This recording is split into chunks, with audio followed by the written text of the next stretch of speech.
నమస్తే friends, welcome back to Suma vlogs. ఈరోజు instant జిలేబీలు చేద్దామండి. రెసిపీలోకి వెళ్దాము. ఒక చిన్న గిన్నెతో ఒక కప్పు మైదా పిండి తీసుకోవాలండి. మైదా పిండి తీసుకొని 2 టేబుల్ స్పూన్లు కార్న్ఫ్లవర్ వేసుకోవాలి. దాంట్లో కార్న్ఫ్లవర్ వేసుకున్న తర్వాత దాంట్లోకి బేకింగ్ సోడా, బేకింగ్ పౌడర్ వేసుకోవాలండి. కొద్దిగా వేసుకున్న తర్వాత ఫుడ్ కలర్ కూడా వేసుకోవాలి. ఫుడ్ కలర్ వేసుకున్న తర్వాత అంతా మిక్స్ చేసుకోవాలండి.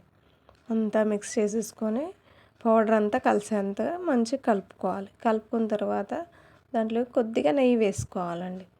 కొద్దిగా నెయ్యి వేసేసుకొని అది కూడా అంతా కలిపేసుకున్న తర్వాత వాటర్ వేసుకుంటూ కొన్ని వేసుకోవాలండి. కొద్దిగా వేసుకొని అంత బ్యాటర్ లాగా నేను ఈ వీడియోలో చూపిస్తున్నట్టుగా ఇలా కలుపుకోవాలండి. అంతా కలిపేసుకున్న తర్వాత ఇలా వస్తుందండి. కలిపేసుకొని పక్కన పెట్టుకోవాలి. ఒక గిన్నెలోకి 2 కప్స్ ఆఫ్ షుగర్ తీసుకోవాలండి. 2 కప్స్ షుగర్ తీసుకొని ఇంట్లో ఉన్న వాటితోనే తీసుకోవాలి. కొద్దిగా వాటర్ వేసుకోవాలండి.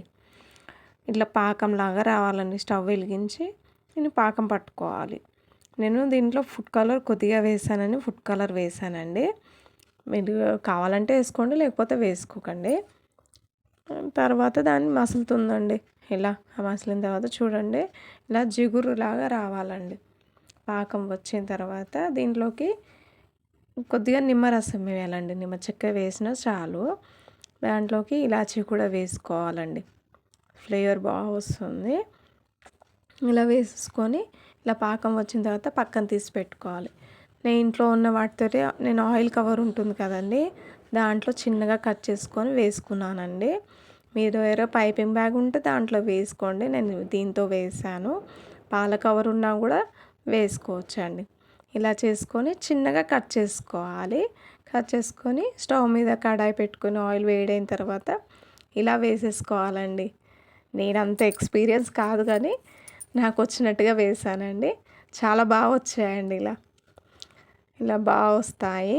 ఇలా వచ్చిన తర్వాత వేడిగా ఉన్నప్పుడు వేగిన తర్వాత దీని మొత్తం అటు ఇటు 2 సైడ్ల కాల్చుకోవాలండి. బాగా ఇలా కలర్ వచ్చిన తర్వాత క్రిస్పీగా అవుతాయి ఇవి. అయిన తర్వాత ఇది పాకంలో వేసేసుకోవాలండి. మంచిగా ఫ్రై చేసేసుకొని చూడండి, వీడియోలో చూస్తున్నట్టుగా అంత చాలా బాగా వస్తాయండి క్రిస్పీగా. ఇలా క్రిస్పీగా అయిన తర్వాత దీన్ని పాకంలోకి వేసేసుకోవాలండి. పాకం కొద్దిగా వేడిగా ఉండాలి. వేడిగా ఉన్నప్పుడే పాకంలోకి వేసేసుకొని పక్కన తీసి పెట్టుకోండి వేరే ప్లేట్లోకి. చూడండి ఎంత క్రిస్పీగా వచ్చాయో. చాలా టేస్టీగా కూడా ఉన్నాయండి. ఈ రెసిపీ మీకు నచ్చితే ఒకసారి ట్రై చేయండి. లైక్, షేర్, సబ్స్క్రైబ్ చేయండి.